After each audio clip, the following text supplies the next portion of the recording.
قنبلة جديدة فجرتها ليلى عبد اللطيف. يلا بينا نشوف تفاصيل الفيديو. والخبر بيقول ان خبيرة الابراج ليلى عبد اللطيف تنبأت في ليلة رأس السنة، وده من خلال حلقتها مع الاعلامي اللبناني نيشان، وتنبأت بطلاق احمد العوضي وياسمين عبد العزيز، وده في نهاية 2024 وبداية 2025. واكدت كمان خبيرة الابراج ليلى عبد اللطيف ان انفصال احمد العوضي وياسمين عبد العزيز هيكون بشكل مفاجئ وتوقيت مفاجئ للجمهور. وفي الحقيقة بمجرد تصريح ليلى عبد اللطيف بالخبر دون عمل حالة كده من الارتباك عند الجمهور. مش بس كده، لكن اكيد كمان ياسمين عبد العزيز واحمد العوضي حصلت لهم نفس الحالة من الارتباك واكتر كمان. وردت الفنانة ياسمين عبد العزيز على تصريح ليلى عبد اللطيف وقالت لها: يا ساتر يا رب، ما بلاش انتي يا ليلى. اما عن رد احمد العوضي فتعالوا نشوف قال ايه. عملت ايه مع خبيرة الابراج اللي توقع؟ لا والله انا حتى امبارح انا قلت كذب المنجمون ولو صدقوا، فعلا حتى الناس يقول لك كذب المنجمون ولو صدقوا.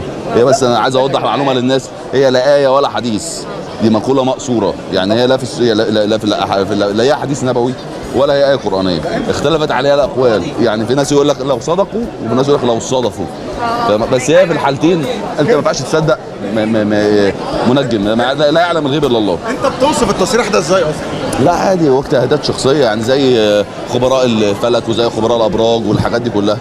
يعني أنا بطبعي ما بركزش في الحاجات دي قوي. احنا شفنا ياسمين نفسها هي اللي نشرت فيديو بتقول لها بلاش أنت عشان كل لما يطلع ياسمين بس كده بتهزر يعني. أكيد الناس بتدافع عن زينة، أنتوا شايفكم خالد يوسف بيدافع عنها بيقول لا ده ملتزمة بتاع، شايف إن انتقاد شوية لزينة ده توصفه؟ لا ده أنا انبسطت جدا بالشغل مع زينة الصراحة، وما شفتش منها. وده كان رأي الفنان أحمد العوضي في تصريح ليلى عبد اللطيف بطلاقه من ياسمين عبد العزيز في نهاية 2024 وبداية 25. أما بقى عن ياسمين فراحت على حسابها الشخصي على الانستجرام وكتبت كده لليلى عبد اللطيف بترد عليها وبتقول لها بلاش انتي.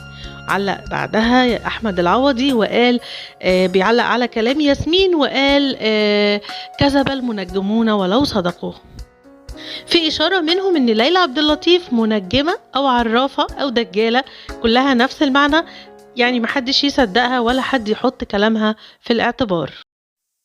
أما عن ليلى عبد اللطيف فهي نفت أكتر من مرة وقالت إن أنا مش عرافة ومش دجالة ومش بؤمن بالأبراج ولا الكلام ده كله، وبتقول إن اللي عندي دون اسمه إلهام، أنا مش عرافة ولا أؤمن بالأبراج.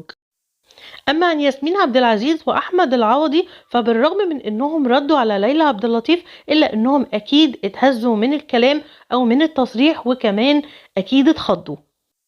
وأكيد طبعا في نفس الوقت الجمهور مترقب إيه اللي هيحصل، وهل كلام ليلى عبد اللطيف هيصدق ولا مش هيصدق. ده اللي الجمهور مترقبه في 2024 و25.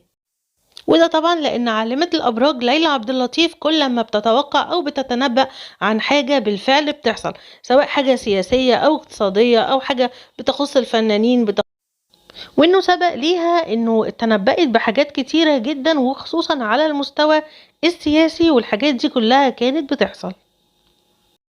وإن مش دي المرة الأولى اللي بتتنبأ فيها ليلى عبد اللطيف بطلاق حد من الوسط الفني، سبق قبل كده وعملت القصة دي وتنبأت ببرضه طلاق حد وجوازات حد، ومنهم شيرين وحسام.